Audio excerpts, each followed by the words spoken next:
Mike Holden is live this morning with an exclusive look inside. And Mike, this story comes at a very tragic time for the business owners dealing with even more loss. Guys, it has been a very tough and challenging year for this family.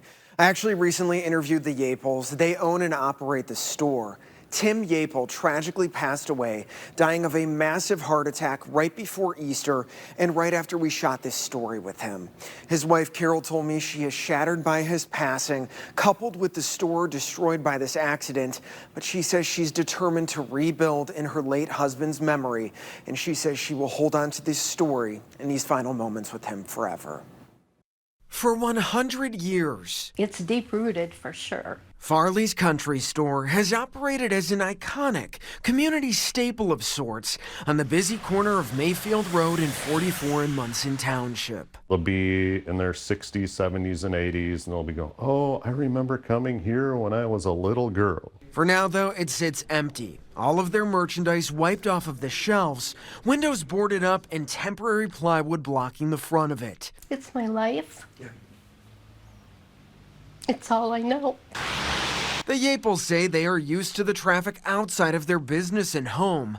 But what happened back on October 29th and the reason they're still closed haunts them to this day. This was big. She said, the building's been hit, and we went around and looked out down the hallway into the store. The couple attempted to look outside and spotted this.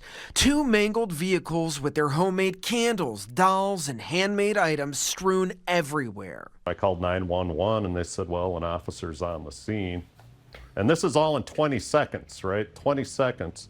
And then the deputy came up and said, "I'm sorry, sir, I caused an accident." State Highway Patrol reports a marked Geauga County Sheriff's cruiser traveling south on 44 did not yield and hit a Dodge Ram, pushing both vehicles right into the business. The deputy driving the cruiser sustained minor injuries as he was rushing to a domestic violence call. Your immediate response was? This isn't good. Cleanup has been daunting and stressful, working with two restoration companies to rebuild. It was literally debris all the way back to here and right where we're standing right now. But Carol remains determined. As a folk artist, she's still working on her homemade candles and her eclectic hand-sewn collector dolls. The quirkier, the better. Carol shared with me that after we shot this story, her husband Tim tragically passed away of a heart attack the Saturday before Easter, just a few days shy of his 64th birthday. She says Tim was the love of her life, her protector, supporter, her everything. She says she knows he's still watching over her, and as she grapples with his loss and attempts to heal, she's looking to reopen the store in his memory one day for him. One thing I learned is you're not guaranteed tomorrow. So tragic. Now, the Yaples were married 23 years, and Carol says she will cherish every day she spent with him. Tim's visitation is actually happening today, burial tomorrow. Carol was very hesitant to do this interview, but now she says it was almost some sort of degree of fate, perhaps, that she has this memory of her husband and seeing him be such a fierce advocate for the store and for her.